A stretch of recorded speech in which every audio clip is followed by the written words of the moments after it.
Good evening, everyone. Good evening to all of you. Most welcome to your own channel Right On. ਸੋ ਅੱਜ ਆਪਾਂ ਗੱਲ ਕਰਨ ਲੱਗੇ ਹਾਂ ਮੈਥਮੈਟੀਕਲ ਰੀਜ਼ਨਿੰਗ ਦੇ MCQs ਦੇ ਮੈਥਮੈਟੀਕਲ ਰੀਜ਼ਨਿੰਗ ਦੀ ਲਾਸਟ ਕਲਾਸ ਹੈ ਕਿਉਂਕਿ ਇਸ ਦੇ ਵਿੱਚ ਸਾਡਾ ਸਾਰਾ ਟੌਪਿਕ ਕੰਪਲੀਟ ਹੋ ਜਾਏਗਾ। ਤਾਂ ਜਿੰਨੇ ਵੀ ਥੋੜੇ ਆਪਣੀ MCQs ਰਹਿੰਦੇ ਸੀ ਉਹ ਸਾਰੇ ਅੱਜ ਆਪਾਂ ਕੰਪਲੀਟ ਕਰ ਦੇਵਾਂਗੇ। 20 to 25 ਰਹਿੰਦੇ ਸੀ ਤਾਂ ਬਿਲਕੁਲ ਇਸ ਤੋਂ ਬਾਅਦ ਆਪਣਾ ਨਵਾਂ ਚੈਪਟਰ ਸ਼ੁਰੂ ਹੋਣ ਜਾ ਰਿਹਾ ਹੈ। ਚਲੋ ਜੀ, ਤਾਂ ਬਿਲਕੁਲ ਸ਼ੁਰੂ ਕਰਦੇ ਹਾਂ ਅੱਜ ਦੀ ਕਲਾਸ ਨੂੰ, ਜਿਹਦੇ ਵਿੱਚ ਆਪਾਂ ਡਿਸਕਸ ਕਰਨ ਲੱਗੇ ਹਾਂ ਮੈਥਮੈਟੀਕਲ ਰੀਜ਼ਨਿੰਗ ਦੇ MCQ। ਜਿਨ੍ਹਾਂ ਨੇ ਹਾਲੇ ਤੱਕ ਕਨਸੈਪਟ ਕਲਾਸ ਨਹੀਂ ਦੇਖੀ ਜਾਂ ਜਿਨ੍ਹਾਂ ਦਾ ਹਾਲੇ ਤੱਕ ਇਹ ਨਹੀਂ ਕਲੀਅਰ ਹੋਇਆ ਕਿ ਆਪਾਂ ਕਰ ਕੀ ਰਹੇ ਹਾਂ, ਤਾਂ ਬਿਲਕੁਲ ਉਹ ਚੈਨਲ ਨੂੰ ਵਿਜ਼ਿਟ ਕਰਨ, ਮੈਥ ਮਾਸਟਰ ਅਕੈਡਮੀ ਦੀ ਤਿਆਰੀ ਨੂੰ ਕਰਨਾ ਸ਼ੁਰੂ ਕਰ ਦੇਣ। ਤਾਂ ਬਿਲਕੁਲ ਲਾਈਕ ਸ਼ੇਅਰ ਸਬਸਕ੍ਰਾਈਬ ਜ਼ਰੂਰ ਕਰ ਦਿਓ। ਬਿਲਕੁਲ ਵੀ ਸਮਾਂ ਜੋ ਹੈ ਆਪਾਂ ਵੇਸਟ ਨਹੀਂ ਕਰਾਂਗੇ। ਤਾਂ ਬਿਲਕੁਲ ਆਪਾਂ ਨੰਬਰ 1 ਕੁਐਸਚਨ ਦੇ ਉੱਪਰ ਡਿਸਕਸ ਕਰਦੇ ਹਾਂ। ਇਹ ਹੈਗਾ ਅੱਜ ਦੀ ਕਲਾਸ ਦਾ ਨੰਬਰ 1 ਕੁਐਸਚਨ। ਲਾਈਕ ਜ਼ਰੂਰ ਕਰ ਦਿਓ, ਸ਼ੇਅਰ ਜ਼ਰੂਰ ਕਰ ਦਿਓ ਮੈਕਸਿਮਮ ਆਪਣੇ ਸਾਥੀਆਂ ਦੇ ਨਾਲ। ਦ ਸਟੇਟਮੈਂਟ ਮੈਨੂੰ ਜੋ ਦਿੱਤੀ ਹੋਈ ਹੈ ਉਹ ਪੁੱਛਿਆ ਹੋਇਆ ਕਿ ਉਹ ਕੀ ਹੈ ਇਹਨਾਂ ਚਾਰਾਂ ਦੇ ਵਿੱਚੋਂ। ਇਹ ਵਾਲੀ ਜੋ ਸਟੇਟਮੈਂਟ ਹੈ ਉਹ ਇਸ ਦੇ ਇਕੁਇਵਲੈਂਟ ਹੈ, ਉਹ ਇੱਕ ਟਟੋਲੋਜੀ ਹੈ, ਇੱਕ ਫਾਲਸੀ ਹੈ ਜਾਂ ਫਿਰ ਉਹ ਇਸ ਦੇ ਇਕੁਇਵਲੈਂਟ ਹੈ। ਹੁਣ ਇਸ ਕੁਐਸਚਨ ਦੇ ਵਿੱਚ ਤੁਸੀਂ ਚਾਹ ਕੇ ਵੀ ਟਰੂਥ ਟੇਬਲ ਨੂੰ ਇਗਨੋਰ ਨਹੀਂ ਕਰ ਸਕਦੇ ਕਿਉਂਕਿ ਤਾਂ ਆਪਣੇ ਕੋਲ ਕੁਐਸਚਨ ਇਸ ਤਰੀਕੇ ਦਾ ਆਇਆ, ਆਪਾਂ ਨੂੰ ਟਰੂਥ ਟੇਬਲ ਬਣਾਉਣਾ ਹੀ ਪਏਗਾ। ਮੈਂ ਪਹਿਲਾਂ ਵੀ ਬਹੁਤ ਵਾਰੀ ਦੱਸਿਆ ਟਟੋਲੋਜੀ ਤੇ ਫਾਲਸੀ ਜਿੱਥੇ ਵੀ ਆ ਜਾਂਦਾ ਆਪਾਂ ਨੂੰ ਟਰੂਥ ਟੇਬਲ ਤੋਂ ਬਿਨਾਂ ਕਿਤੇ ਨਾ ਕਿਤੇ ਕਨਫਰਮ ਨਹੀਂ ਹੁੰਦਾ। ਠੀਕ ਹੈ, ਸੋ ਮੈਂ ਇੱਥੇ ਪੀ ਵੈਲਿਊ ਲੈ ਰਹੀ ਹਾਂ ਜੋ ਕਿ ਮੇਰੇ ਕੋਲ ਟਰੂਥ ਟੇਬਲ ਦੀ ਵੈਲਿਊ ਹੋਏਗੀ।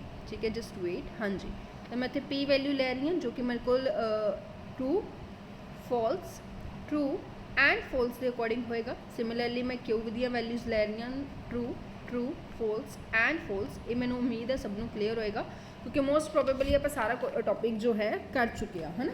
ਚਲੋ ਜੀ ਅੱਗੇ ਚੱਲਦੇ हैं। नेक्स्ट अगर आप गल करिए हूँ मैंने फाइंड आउट की करना है, मैंने फाइंड आउट करना है नगेशन ऑफ क्यू, है ना। पी तो नगेशन ऑफ क्यू तक जा रहा है तो बिल्कुल आप वही चीज़ करांगे। पी पहले तो मैं नगेशन ऑफ क्यू में फाइंड करांगी। नगेशन ऑफ क्यू मेरे को की होएगा, अगर ट्रू है तो फॉल्स हो जाएगा और अगर फॉल्स है तो ट्रू हो जाएगा। ठीक है, और अगर मैं पी तो कंडीशनल जा रही हैं नगेशन ऑफ क्यू तक तो मेरे को की होएगा, नो डाउट अगर सेकंड नंबर फॉल्स है तो फॉल्स ही होएगा, अगर सेकंड नंबर ट्रू है तो ट्रू ही होएगा। कुछ इस तरीके का रिजल्ट आपको देखने को मिलता है। हुण ये करन तो बाद, यही करन तो बाद अगर आप नैक्सट गल करिए कि हुण मेरे को की आ रहा है, हुण मेरे को आ रहा है इसका सारे का नगेशन, इसका सारे का नगेशन जो भी आप फाइंड किया तो इसका सारे का नगेशन मेरे को की होएगा, उल्ट हो जाएगा। मतलब ਜਾਂ ਤਾਂ ਟਰੂ ਹੋਏਗਾ ਜਿੱਥੇ ਫਾਲਸ ਹੈ ਉੱਥੇ ਟਰੂ ਹੋ ਜਾਏਗਾ, ਜਿੱਥੇ ਟਰੂ ਹੈ ਉੱਥੇ ਫਾਲਸ ਹੋ ਜਾਏਗਾ।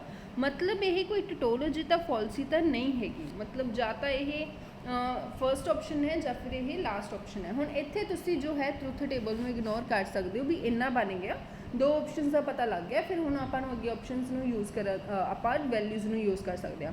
ਮੈਨੂੰ ਪਤਾ ਹੈ ਜੇਕਰ ਮੈਂ ਦੋਨੋਂ ਵੈਲਿਊਜ਼ ਟਰੂ ਲੈ ਰਹੀ ਹਾਂ ਤਾਂ ਮੇਰਾ ਆਨਸਰ ਟਰੂ ਆ ਰਿਹਾ, ਤਾਂ ਬਿਲਕੁਲ ਮੈਂ ਦੋਨੋਂ ਵੈਲਿਊਜ਼ ਟਰੂ ਲੈ ਕੇ मैं चैक कर सकती हाँ कि मेरे को इत्थे जिन्ना किहड़ा आंसर आएगा, मतलब पूरा बनाने की बजाय। नगेशन ऑफ ट्रू मेरे को कितना हो जाएगा, फॉल्स तो फॉल्स तक जा रहा है तो मेरा आंसर भी कितना आ रहा है, ट्रू आ रहा है, नो डाउट। ठीक है जी, मतलब ये ऑप्शन हो सकता है मेरा आंसर। सिमिलरली अगर मैं एडिट तो चेक करा ट्रू तो ट्रू नाल मैं बाय कंडीशनल कराँगी तो भी मेरा आंसर ट्रू आता है। चलो ठीक है, हुण ये कुछ क्लैरिटी नहीं हुई, मैं अल्टरनेट लै लैनी हाँ, एक ट्रू तो एक फॉल्स लै लैनी हाँ। ठीक है जी, एक वैल्यू मैंने ट्रू ली और एक वैल्यू मैंने फॉल्स ली, तो इत्थे मेरा आंसर क्या आना चाहिए, फॉल्स आना चाहिए। ठीक है, और सिमिलरली अगर आप गल करिए इत्थे कर ही लैंने, इन्ना कोई डिफिकल्ट है नहीं। पी तो क्यू तक अगर आप जा रहे हैं तो मेरे को आ रहा है true, false, false and true, तो जो कि ये मैच तो नहीं कर रहा। जेकर आप ध्यान नाल देखिए तो ये मैच नहीं कर रहा, मतलब ऑप्शन डी भी नहीं हैगी। तो वेरी क्लीयर है कि ऑप्शन ए जिहड़ा होएगा मेरे को की होएगा, राइट आंसर होएगा। क्लीयर है जी। सो ये सीगा अज का क्वेश्चन नंबर 1 तो ये है अपना अज का क्वेश्चन नंबर 2। इस क्वेश्चन के विच आपां नूं की पूछा होया, the contrapositive of the statement if I am not feeling well. हुण फर्स्ट स्टेटमेंट मैनूं की दित्ती हुई है, I am not feeling well, ये मेरे को फर्स्ट स्टेटमेंट है। Then I will go to doctor, ये मेरे को सेकेंड स्टेटमेंट है विच इज़ क्यू। हुण पी भी पता लग गया, क्यू भी पता लग गया, हमेशा पहला पी क्यू का पता होना चाहिए। और अकॉर्डिंग टू क्वेश्चन मैंने दिता होया, if I am not well then I will go to doctor, मतलब की है पी जो है कंडीशनल है क्यू दे नाल, ये गिवन है। इसका कॉन्ट्रापोजिटिव फाइंड आउट करना है। इसका कॉन्ट्रापोजिटिव किमें फाइंड आउट होएगा, देयर इज़ नो डाउट कि इसका कॉन्ट्रापोजिटिव करने लिए पहला तो मैंने नगेशन कन्वर्स से इनवर्स दोनों ही करने पैणगे। नगेशन लगाना पएगा, नगेशन नाल मैनू इसका कन्वर्स भी करना पएगा, मतलब मेरे को जो आउटपुट है वो ये आएगी। हुण ये अकॉर्डिंग जो अपने को स्टेटमेंट बनती है वही अपना राइट आंसर है। ठीक है जी, दसो फिर किहड़ी स्टेटमेंट बनती है। हुण अपने कोल की आएगा, I will not go to doctor, मतलब पहला डॉक्टर कोल ना जाने की गल की जाएगी, ठीक है। Then I am not feeling well, simple clear, option C. वो ये है अपना क्वेश्चन नंबर 3। चलो इस क्वेश्चन बारे गल करते हैं। The contrapositive of the statement, ये भी उही किया होया, आई गो टू स्कूल, ये मेरे को फर्स्ट स्टेटमेंट है। If it does not rain, ये मेरे को सैकेंड स्टेटमेंट है। ये भी देखो जेकर आप सोचिए तो मैनू प्रैक्टिकली गिवन की है, ठीक है, I go to school if it does not rain. हुण ये अगर तुम पी तो लैके क्यों तक जाओगे तो शायद उन्ना सही ना बने, आप पहला पी नूं लैके चलांगे। देखो ये मैं दोबारा दस दी हाँ, थर्ड क्वेश्चन के मैनू पी स्टेटमेंट की दी हुई है, इट रेन्स, और तुम अपनी कन्वीनियंस अकॉर्डिंग लै सकते हो। क्यों मैनू दी हुई है, आई गो टू स्कूल। हुण ये मैंने क्यों किया, क्योंकि ये थोड़ा जा स्टेटमेंट नूं मॉडिफाई करके दिता होया सी। कहते मैं स्कूल जावांगा जेकर बारिश नहीं हो रही होएगी, जेकर आप प्योर इन पंजाबी दे विच ट्रांसलेट करिए तो मतलब जो स्कूल जाने की स्टेटमेंट है वो बारिश ना होने के उपर डिपेंड कर रही है। तो मतलब मैनू की दिता होया है, मैनू ये दिता होया है कि जेकर नेगेशन ऑफ पी जो है वो क्यों के उपर प्रॉपरली डिपेंड कर रहा है, समझ रहे हो। चलो बस कुछ नहीं है, जो अपनी स्टेटमेंट सी वो थोड़ी जी घुमा के दी हुई सी। सैकेंड अगर आप गल करिए हुण इसका कॉन्ट्रा पॉजिटिव करना है। कॉन्ट्रा पॉजिटिव का मतलब आप सारे समझते हैं, नगेशन भी होएगा, नगेशन होएगा तो पी हो जाएगा और नगेशन ऑफ क्यू हो जाएगा, और इसका इनवर्स भी करांगे। इनवर्स करांगे तो मेरे को कुछ इस तरीके की जी स्टेटमेंट है वो बन के आती है। तो मतलब की हो गया, मतलब ये हो गया कि I do not go to school, मैं स्कूल नहीं जावांगा अगर इट रेन्स, है ना, सिंपल।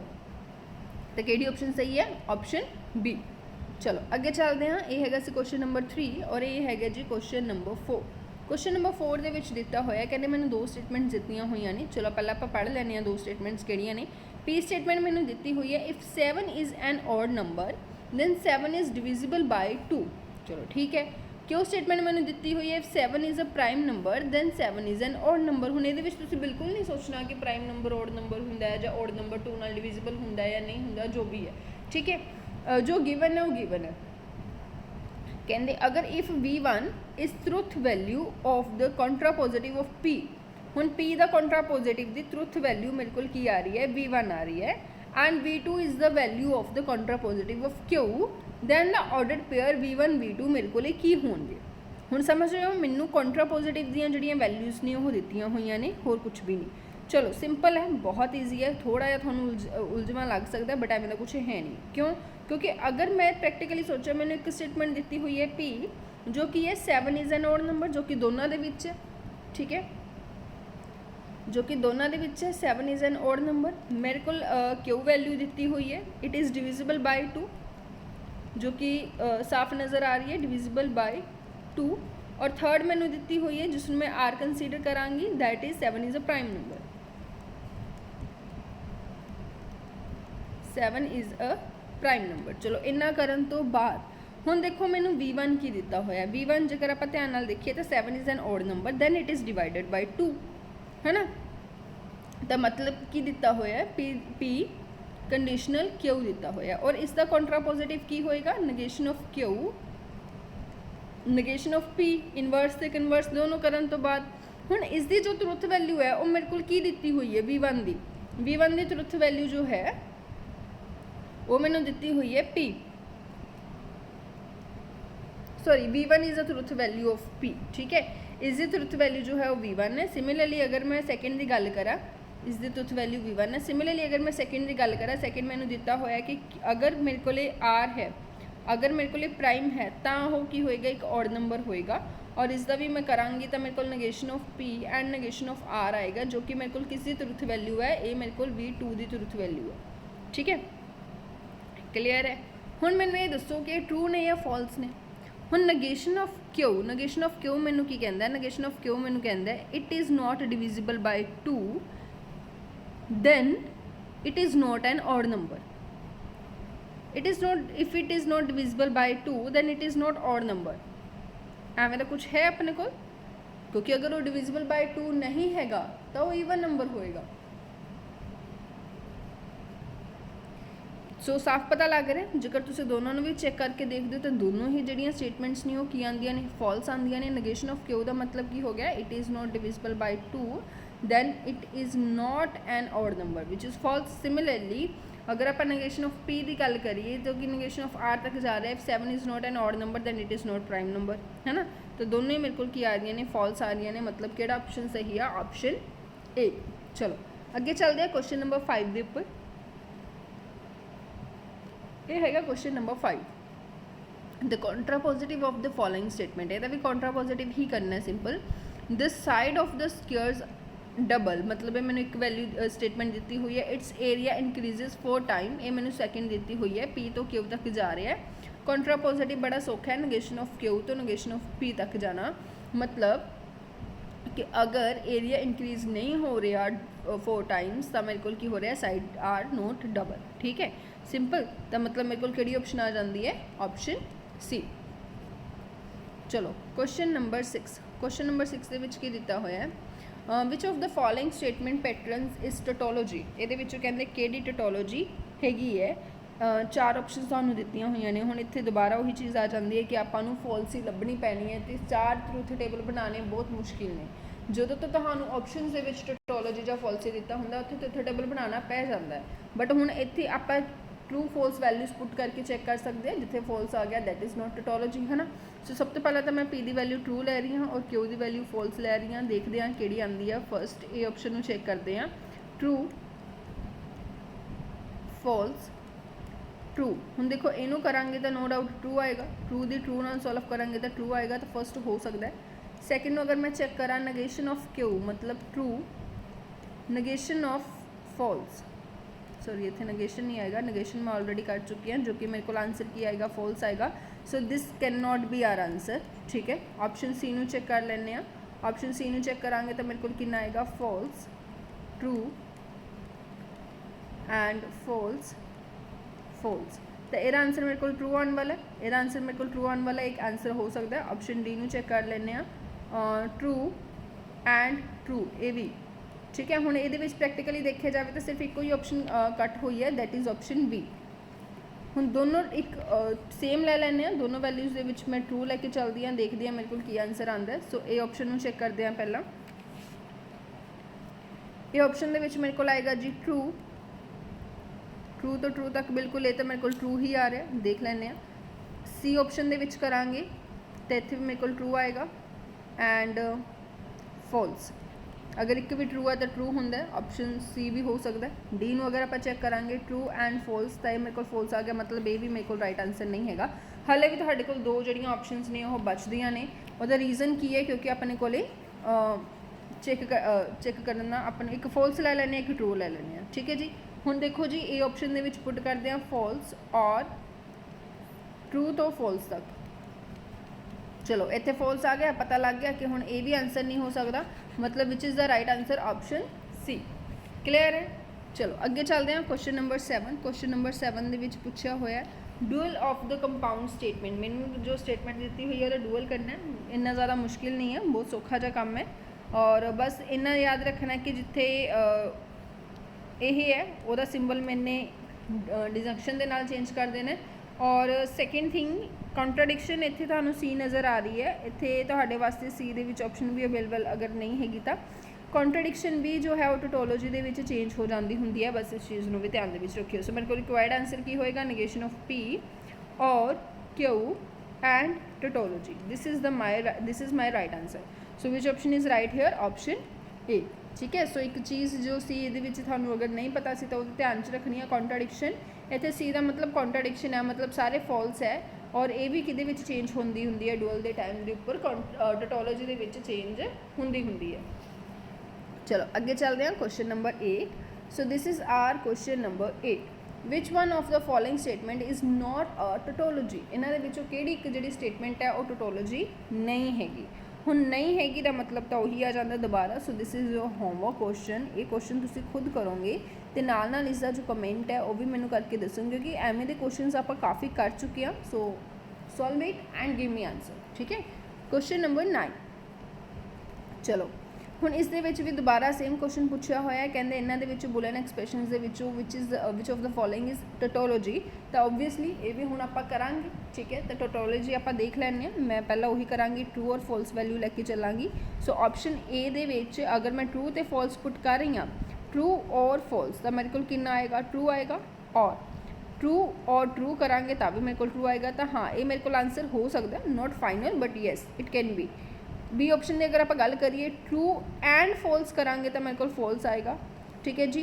ट्रू एंड ट्रू करांगे तो मेरे को ट्रू आएगा। तो जिथे मेरे को अगर एक भी फॉल्स हो जाता तो वो फॉल्स है, मतलब it is not my right answer. Option C की गल करिए ट्रू और फॉल्स करांगे तो मेरे को ट्रू आएगा, ठीक है। ट्रू और ट्रू करांगे तो मेरे को ट्रू आएगा। सो ये भी मेरे को आंसर हो सकता है। ऑप्शन डी में चेक कर लेने। ऑप्शन डी दे है ट्रू और फॉल्स करांगे तो ट्रू आएगा। सिमिलरली फॉल्स और ट्रू करांगे तो भी मेरे को की आएगा, ट्रू आएगा। तो ये भी मेरे को आंसर जो है हो सकता है, मतलब प्रैक्टिकली एक ही ऑप्शन गई है, दैट इज़ ऑप्शन बी। चलो ਹੁਣ ऑप्शन बी तो इलावा अपने को जो बाकी ऑप्शनस ने उन्होंने चेक करना पेगा। मैं दोनों वैल्यूज़ में ट्रू लै लैनी, देख लैने कि किहड़ी ऑप्शन सही है। ऑप्शन ए दे विच अगर मैं वैल्यूज़ में पुट कर रही हूँ तो ट्रू और फॉल्स आ रहा है, जो कि मेरे को ट्रू हो सकता है। ऑप्शन बी दे विच अगर वैल्यूज़ में पुट करिए तो ट्रू एंड फॉल्स आ रहा है, which is not right at all, क्योंकि ये मेरे को की बन जाएगा, फॉल्स बन जाएगा। So this is not my right answer. Option D की अगर गल करिए, so here true and false आ रहा है, या ट्रू एंड फॉल्स आ रहा है, it is also not right answer. मतलब ऑप्शन ए जोड़ा है वो बिल्कुल सही है, this is our right answer, ठीक है।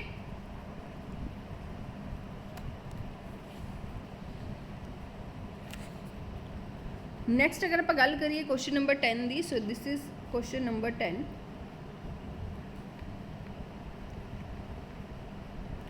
The truth value of the statement दी हुई है, कहते इस स्टेटमेंट की ट्रुथ वैल्यू फॉल्स है। तो दसो कि वैल्यूज़ आप पुट करिए ताकि मेरे को फॉल्स आ जाए। सो ये भी बाई ऑप्शन होने वाला क्वेश्चन है। सब तो पहला ए ऑप्शन लेने, ट्रू फॉल्स और फॉल्स। सो मेरे को कितना आ रहा है, I think so A option ही राइट आंसर आ जाती है, होर किसी वाल जाने की जरूरत नहीं। जो एक ऑप्शन पुट इदा के क्वेश्चन कदे भी more than one option same नहीं आदियाँ, अगर आदियाँ ने तो फिर वो ग्रेस मार्क्स वाला क्वेश्चन हो जाता है। तो ये चीज़ में ध्यान च रखना इतने, अगर थानू एक बार आंसर मिल गया तो वह आंसर ही है। बाकी सारिया वैल्यूज तुम अगर अपने अकॉर्डिंग चेक भी करना चाहते हो तो सारिया ट्रू आएंगियाँ, ठीक है। Question number 11, negation of P negation of Q ये किसके इक्विवेलेंट है। हुण देखो जेकर आप इसनूं with the help of property solve करिए तो थोड़ा ज़्यादा ईजी हो जाएगा। ये रीज़न की है क्योंकि इंप्लॉयज़ की जी आपको पता है कि जो सिंबल है वो किस तरीके नाल काम करता है, वो प्रॉपर्टी कि इक्वल होंगी है। नेगेशन तो चलो बाहर रखते हैं, ये मेरे को इक्वल होंगी है जी नेगेशन ऑफ पी और नेगेशन ऑफ क्यू, क्योंकि इस बाहर एक नेगेशन भी लग्या हुआ है तो उसमें भी सॉल्व करांगे तो मेरे को किस इक्वल आ जाएगा, पी एंड क्यू के इक्वल आ जाएगा, जो कि बहुत क्लीयरली नज़र आ रहा है। ऑप्शन ए है। तुम अगर चाहो तो इसनों बाय ऑप्शन भी कर सकते हो, ठीक है, ट्रुथ वैल्यूज़ में पुट करके भी कर सकते हो, बट प्रॉपर्टीज़ के नाल बहुत घट टाइम कंज्यूम कर रहे हैं। हाँ जी, सिमिलरली ये क्वेश्चन है, ये भी सेम काम करना है, ये भी सेम तरीके नाल ही आप क्वेश्चन सॉल्व करांगे। सो मेरे को कितना होएगा, नेगेशन ऑफ पी और क्यू। पहला तो जो मैं इसनों सॉल्व करांगी पी और क्यू बन जाएगा, और जो मैं इसका नेगेशन करांगी तो ऑप्शन डी मेरे को जी हैगी वो आ जाती है। चलो, कोई भी क्वेश्चन समझ नहीं आता तो कमेंट सैक्शन के अपने जोड़े डाउट्स ने वो पूछ सकते हो, और तुहाडा जो ग्रुप है वो भी बनया होया जिहदे तुहानू हर एक क्लास के जो लिंक ने वो शेयर किए जाते हैं। टैलीग्राम ग्रुप का लिंक जो है वो डिस्क्रिप्शन के जरूर होएगा, ठीक है, और डिस्क्रिप्शन के उतों अपने टैलीग्राम ग्रुप के ऐड हो सकते हो। चलो, ये है क्वेश्चन नंबर 13। अगर क्यों मेरे को फॉल्स है, क्यों मेरे को फॉल्स है तो एंड मैनू क्या होया जड़ियाँ ए वैल्यूज़ ने इनू अगर मैं सॉल्व करती हाँ तो ये मेरे को ट्रू आ रहा है, ठीक है जी। Which one of the following statement is tautology, कहते इन्होंने कि जी एक स्टेटमेंट है वो टोटोलॉजी होएगी। देखो हुण ये थोड़ा जहा हो सकता तुहानू लगे कि मैडम घुमा फिरा के सानू दे दिता। हुण ये पूरी की पूरी स्टेटमेंट ट्रू है, ठीक है। इसका मतलब की है कि यदा मतलब यही है कि जा तो ए वैल्यू ट्रू होएगी ਜਾਂ ਫਿਰ ਇਹ ਵੈਲਿਊ ਫੋਲਸ ਹੋਏਗੀ, ਅਦਰਵਾਈਜ਼ ਇਹ ਟਰੂ ਨਹੀਂ ਹੋ ਸਕਦੀ। ਆਪਾਂ ਨੂੰ ਪਤਾ ਹੈ ਕਿ ਬਾਈ ਕੰਡੀਸ਼ਨਲ ਦੇ ਵਿੱਚ ਕੀ ਹੁੰਦਾ ਹੈ, ਅਗਰ ਦੋਨੋਂ ਟਰੂ ਹੋਣਗੇ ਜਾਂ ਅਗਰ ਦੋਨੋਂ ਫੋਲਸ ਹੋਣਗੇ ਤਾਂ ਹੀ ਮੇਰੇ ਕੋਲ ਆਂਸਰ ਟਰੂ ਆਏਗਾ, ਅਦਰਵਾਈਜ਼ ਮੇਰਾ ਆਂਸਰ ਟਰੂ ਨਹੀਂ ਆ ਸਕਦਾ। तो ਜਾਂ ਤਾਂ ਇਹ ਦੋਨੋਂ ਟਰੂ ਨੇ ਜਾਂ ਫਿਰ ਇਹ ਦੋਨੋਂ ਫਾਲਸ ਨੇ। ठीक है, ਹੁਣ अगर आप गल करिए मेरे को एक स्टेटमेंट फॉल्स दी हुई है जो कि मैनू गिवन है, क्यों मैनू की दिता होया फॉल्स दिता होया है, तो ये वाली वैल्यू ट्रू तो नहीं हो सकती, क्योंकि जेकर मैं फॉल्स एंड फॉल्स करा पी की वैल्यू फॉल्स ले ला तो भी मेरे को फॉल्स आ रहा है, अगर मैं पी की वैल्यू ट्रू ले ला तो भी मेरे को फॉल्स आ रहा है, मतलब ये वैल्यू तो नहीं हो सकती, दिस इज़ रिजेक्टेड। ठीक है, तो प्रैक्टिकली मेरे को पी एंड क्यू भी कितना है फॉल्स है और मेरे को आर भी कितना है फॉल्स है। हुण मैनू दो वैल्यूज़ पता लग गई, और इस तो इलावा हुण पी की गल रह गई है कि पी मेरे को ट्रू भी हो सकता है और पी मेरे को फॉल्स भी हो सकता है, इकल्ले पी के उपर कंडीशन रहेगी, बाकी सब कुछ क्लीयर है। हुण ये अपने दसना है कि इन्हां दे विचों किहड़ी एक टोटोलॉजी हैगी है, एम आई राइट, तो वो आपां देख लैंदे हां। हुण देखो पी अगर ट्रू है या फॉल्स है, हुण आपां सिर्फ पी नूं चैक करांगे, होर किसी नूं चैक नहीं करांगे। सो पी मेरे को की है ट्रू भी हो सकती है फॉल्स भी हो सकती है। मैम क्यों, हुण क्यू जो है वो तो पता ही है कि मेरे को फॉल्स है, आर जो है वो भी मैनू पता है कि फॉल्स है। हुण ये क्वेश्चन काफ़ी हद तक तुहाडे लई ईजी हो गया, this is not difficult question, this is easy, क्योंकि इत्थे तुहाडा जिहड़ा ट्रुथ टेबल 8 वैल्यूज़ दा बनना सी, पी दियां वैल्यूज़ लैंदे, क्यू दियां वैल्यूज़ लैंदे, आर दियां वैल्यूज़ लैंदे, जो 8 वैल्यूज़ दा ट्रुथ टेबल बनना सी हुण सिर्फ 2 दा रह गया। ठीक है, सो हुण इस दे अकॉर्डिंग आपां चैक करते हैं, पी और क्यू चैक करते हैं। सब तो पहली ऑप्शन था पी और क्यू करांगे तो नो डाउट मेरे को आ रहा है ट्रू और फॉल्स आ रहा है, विच इज़ नॉट टोटोलॉजी, सो ये रिजेक्टेड है। ऑप्शन ए तो बाद अपने को जो सैकेंड ऑप्शन है वो किहड़ी है, पी एंड आर भी है। चलो हुण डी ऑप्शन जेकर आप चैक करिए पी एंड आर दे विच भी मेरे को सही आंसर नहीं आ रहा है, दोनों ही मेरे को फॉल्स आ रहे हैं, फॉल्स ही आ रही है, टोटोलॉजी चाहिए है, सो this is also not right answer. हुण पी भी कढ़ लिया क्यू भी कढ़ लिया, तो एंड और नू कंडीशनल करना है। सो मेरे को इनू मैं 1 मार्क कर रही हूँ, इनू 2 कर रही हूँ, तो मैंने फाइंड की करना है 1 तो 2 तक। ठीक है, तो मेरे को कितना आ रहा है false and false sorry true आ रहा है, और अगर दोनों फॉल्स हों तो भी मेरे को ट्रू आता है। ठीक है, तो हम बिल्कुल कंडीशनल के यही होंगे कि जेकर फॉल्स तो फॉल्स तक जा रहा है तो मेरा आंसर ट्रू होएगा, और जेकर लास्ट इस तो इलावा जो कि लास्ट ऑप्शन ट्रू है तो भी मेरे को ट्रू होएगा। तो मतलब which option is right here, option B जो कि टोटोलॉजी है। ठीक है जी, क्लीयर है, इन्हें चैक करने की लोड़ ही नहीं क्योंकि अपन आंसर मिल गया। चलो अगे चलते हैं क्वेश्चन नंबर 14। हाँ जी, ये है अज का क्वेश्चन नंबर 14, जिस दे विच क्या होया contrapositive if 2 numbers are equal, जेकर 2 नंबर्स इक्वल ने, ठीक है, then their squares are not equal, तो ये स्क्वेयर्स जो होंगे वो नॉट इक्वल होंगे। सिंपल भाषा च अगर गल की जा रही है तो मैनू पी तो नेगेशन ऑफ क्यू तक की जो स्टेटमेंट है वो गिवन है। अगर नेगेशन ऑफ क्यू नहीं भी लेना तो भी अगर तुम सिंपल क्यू भी लैने हो तो भी आंसर मिल जूगा, जिमें मर्जी कर लो। अगर आप क्यू लैके चले हाँ, जिमें मैं पहला लिख दिता, तो नेगेशन ऑफ क्यू तो नेगेशन ऑफ पी तक जा रहे हैं। सो ये बस नोट हट जाएगा simple. Then their squares are if their squares are equal, अगर आप कहिए कि मेरे स्क्वेयर्स ने जोड़े वो इक्वल ने, तो नोट वाली तक गल ही नहीं हो रही इतने। ठीक है, दैन मेरे को की होएगा नंबर्स आर इक्वल होंगे, क्योंकि इतों भी नोट हट दिता जाएगा, तो इतने भी अपने को की हो रहा है आंसर आ रहा है ऑप्शन बी या सी दे विच, जेकर आप ध्यान नाल देखिए ऑप्शन बी। ठीक है, I think so both options are same, या बोथ ऑप्शंस आर सेम, तो कोई भी आंसर तुम लै सकते हो। ठीक है, हाँ जी, इस तो बाद है question number 15, consider the following 3 statements. ये 3 स्टेटमेंट्स दित्तियां हुई ने, ये ट्रुथ वैल्यू आप दसनी है कि ट्रू कि होएगा। 5 is prime, P and Q करते हैं, चलो ऑप्शन ए नू सॉल्व करते हैं। पी एंड क्यू का मतलब की हो गया 5 is prime and 7 is factor of 192। देखो 5 इज़ प्राइम तो सही है, ट्रू है, हुण ये ट्रू फॉल्स आप खुद जज करना है। ठीक है, 192 का 7 फैक्टर हैगा या नहीं, 14 52 नहीं, मैनू नहीं लगता। ठीक है, तो ये मेरे को की है फॉल्स है, और एलसीएम ऑफ 7 ते 5 का नो डाउट 35 ही आएगा, so this is true also. तो काफ़ी सौखा है, हूँ आपने कुछ नहीं करना, ट्रू एंड फॉल्स करांगे तो फॉल्स आएगा, और फॉल्स करांगे तो फॉल्स आएगा, बट मैंने तो ट्रू चेक करना है, so option A is not the right answer. Option B की अगर आप गल करांगे तो ट्रू और नेगेशन ऑफ ये भी मेरे को ट्रू हो गया, ट्रू हो गया तो बिल्कुल ए ट्रू आ रहा है, मतलब option B is the right answer. ज़्यादा अगे जाने की जरूरत ही नहीं।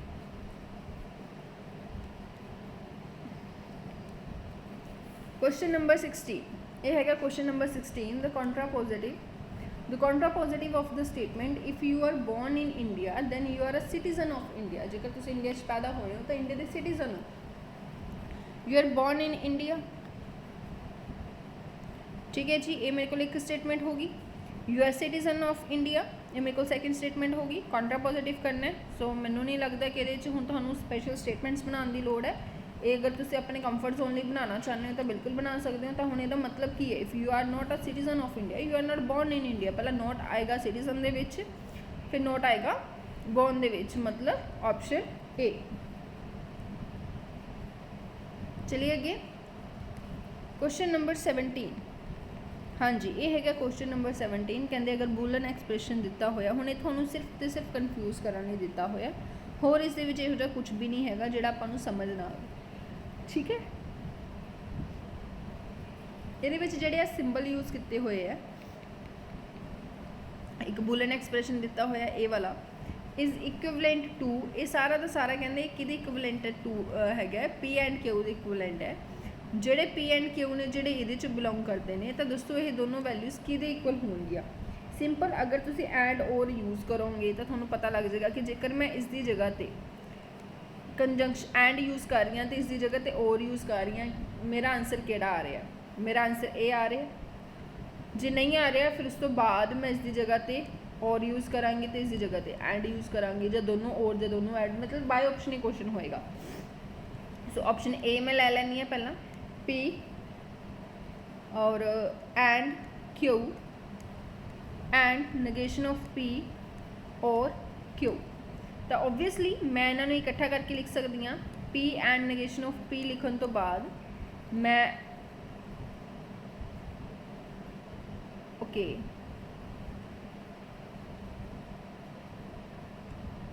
हियर इज और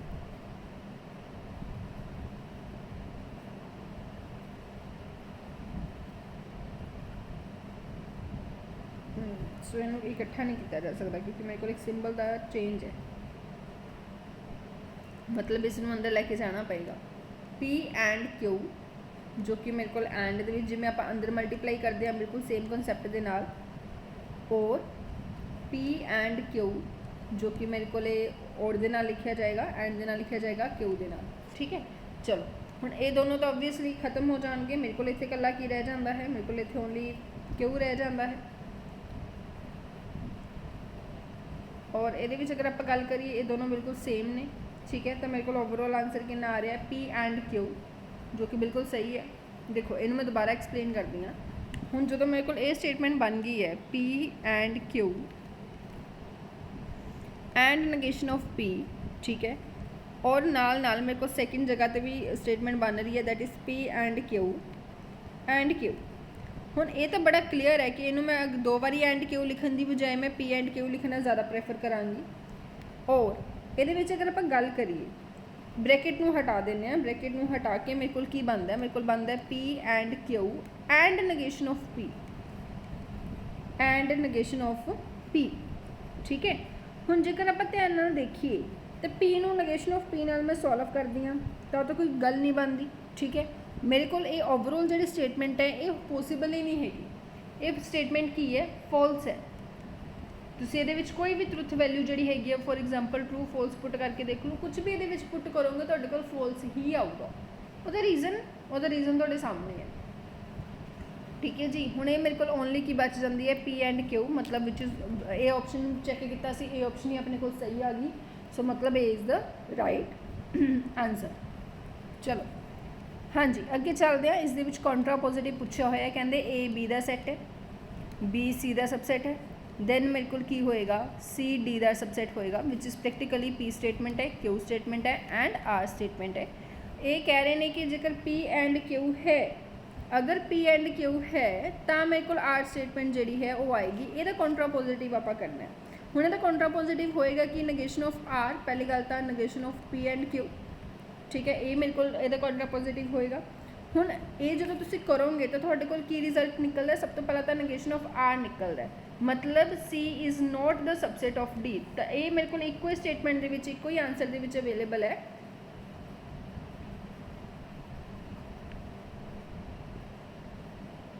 ਵੇਟ,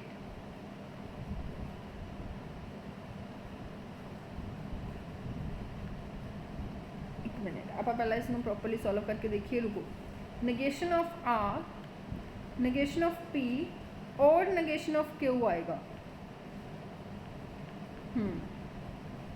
ਸੋ ਇਹਦੇ ਵਿੱਚ ਜੋ ਆਪਣੇ ਕੋਲ ਆਪਸ਼ਨ ਆਏਗੀ, ਉਹ ਆਪਸ਼ਨ ਕਿਹੜੀ ਆਏਗੀ? ਔਰ ਦੇ ਵਿੱਚ ਆਪਣੇ ਕੋਲੇ C option is the right answer. ਹਾਂ, ਹੁਣ ਤੁਸੀਂ ਸੋਚੋਗੇ ਐਵੇਂ ਕਿਉਂ? ਕਿਉਂਕਿ ਆਪਾਂ ਨੇ ਇਹਨਾਂ ਨੂੰ ਗਲਤ ਦੱਸਣਾ ਮਤਲਬ ਆਰ ਨਹੀਂ ਹੋ ਰਿਹਾ, ਕਿਉਂ? ਕਿਉਂਕਿ ਉਹ ਨਹੀਂ ਹੋ ਰਹੀ। ਠੀਕ ਹੈ, ਮਤਲਬ C is a subset of D. ਜੇਕਰ ਤੁਸੀਂ ਉਂਝ ਵੀ ਸੋਚ ਕੇ ਦੇਖੋ, ਕਹਿੰਦੇ ਸੀ ਡੀ ਦਾ ਸਬਸੈਟ ਹੋਏਗਾ ਜਦੋਂ ਮੇਰੇ ਕੋਲ ਏ ਬੀ ਦਾ ਸਬਸੈਟ ਨਹੀਂ ਹੈਗਾ ਔਰ ਬੀ ਸੀ ਦਾ ਸਬਸੈਟ ਨਹੀਂ ਹੈਗਾ। ਠੀਕ ਹੈ, ਸੋ option C is the right answer, ਜੋ ਕਿ ਆਪਸ਼ਨ ਏ ਲੱਗਦੀ ਹੈ ਬਟ ਆਪਸ਼ਨ ਏ ਹੈ ਨਹੀਂ, ਆਪਸ਼ਨ ਸੀ। ਕਲੀਅਰ ਹੈ ਜੀ? ਸਿੰਪਲ ਭਾਸ਼ਾ 'ਚ ਤੁਸੀਂ ਇਸ ਨੂੰ ਇਹ ਵੀ ਲਿਖ ਸਕਦੇ ਹੋ ਕਿ ਆਰ ਔਰ ਨੈਗੇਸ਼ਨ ਆਫ ਪੀ ਔਰ ਨੈਗੇਸ਼ਨ ਆਫ ਕਿਊ ਮੇਰੇ ਕੋਲ ਇਕੱਠਾ ਹੋ ਗਿਆ। ਠੀਕ ਹੈ, ਜਿਵੇਂ ਕਿ ਆਪਾਂ ਇਹ ਵਾਲੇ ਰਿਲੇਸ਼ਨ ਤੋਂ ਲਿਖਦੇ ਵੀ ਹਾਂ। ਹੁਣ ਇਹ ਵਾਲੇ ਰਿਲੇਸ਼ਨ ਤੋਂ ਲਿਖਣ ਤੋਂ ਬਾਅਦ ਮੇਰੇ ਕੋਲ ਸਿੰਪਲ ਜਿਹਾ ਇਹ ਆਪਣੇ ਕੋਲ ਕੀ ਬਣ ਰਿਹਾ ਕਿ ਆਰ, ਮੈਂ ਤੁਹਾਨੂੰ ਪਹਿਲਾਂ ਵੀ ਕਿਹਾ ਸੀ ਵੀ ਕੰਡੀਸ਼ਨਲ ਦੇ ਵਿੱਚ ਕਦੇ ਵੀ ਕਾਹਲੀ ਨਹੀਂ ਕਰਨੀ, ਕੰਡੀਸ਼ਨਲ ਨੂੰ ਹਮੇਸ਼ਾ ਇਸ ਦੇ ਵਿੱਚ ਕਨਵਰਟ ਕਰਨਾ ਹੈ। ਇਸ ਦੇ ਵਿੱਚ ਕਨਵਰਟ ਕਰਾਂਗੇ ਤਾਂ ਮੇਰੇ ਕੋਲ ਕਿੰਨਾ ਆਏਗਾ? ਆਰ ਔਰ ਨੈਗੇਸ਼ਨ ਆਫ ਪੀ ਔਰ ਨੈਗੇਸ਼ਨ ਆਫ ਕਿਊ। ਠੀਕ ਹੈ, ਆਈ ਥਿੰਕ ਸੋ ਦੋ ਆਪਸ਼ਨਸ ਇੱਥੇ ਸੇਮ ਆ ਰਹੀਆਂ ਨੇ ਜਿੱਥੇ ਤੱਕ ਮੈਨੂੰ ਨਜ਼ਰ ਆ ਰਿਹਾ। ਡੀ ਵੀ ਕਹਿ ਸਕਦੇ ਹੋ, ਸੀ ਵੀ ਕਹਿ ਸਕਦੇ ਹੋ। ਠੀਕ ਹੈ, ਚਲੋ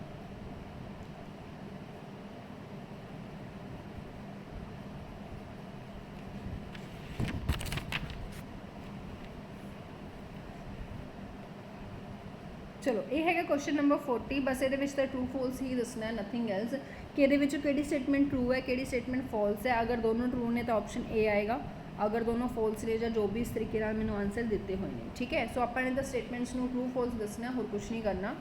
ਪਹਿਲੀ ਸਟੇਟਮੈਂਟ ਦਿੱਤੀ ਹੋਈ ਹੈ, ਕਹਿੰਦੇ ਇਕੁਇਵਲੈਂਟ ਹੋਏਗਾ ਜਾਂ ਇਹਦੇ ਇਕੁਇਵਲੈਂਟ ਹੋਏਗਾ। ਮੈਨੂੰ ਲੱਗਦਾ ਬੜੇ ਸਿੰਪਲ ਜਿਹੇ ਕੁਐਸਚਨ ਨੇ, ਇਹਨਾਂ ਉੱਪਰ ਸਮਾਂ ਬਰਬਾਦ ਨਹੀਂ ਕਰਨਾ ਚਾਹੀਦਾ। ਇਹ ਤੁਸੀਂ ਖੁਦ ਬ ਖੁਦ ਵੀ ਕਰ ਸਕਦੇ ਹੋ। ट्रू और फॉल्स चैक करना बाय ट्रूथ टेबल लगा लो या बाय पुटिंग वैल्यू लगा लो, जिमें भी और तुसी आराम नाल जिहड़ियां वैल्यूज़ ने वो चैक कर सकते हो।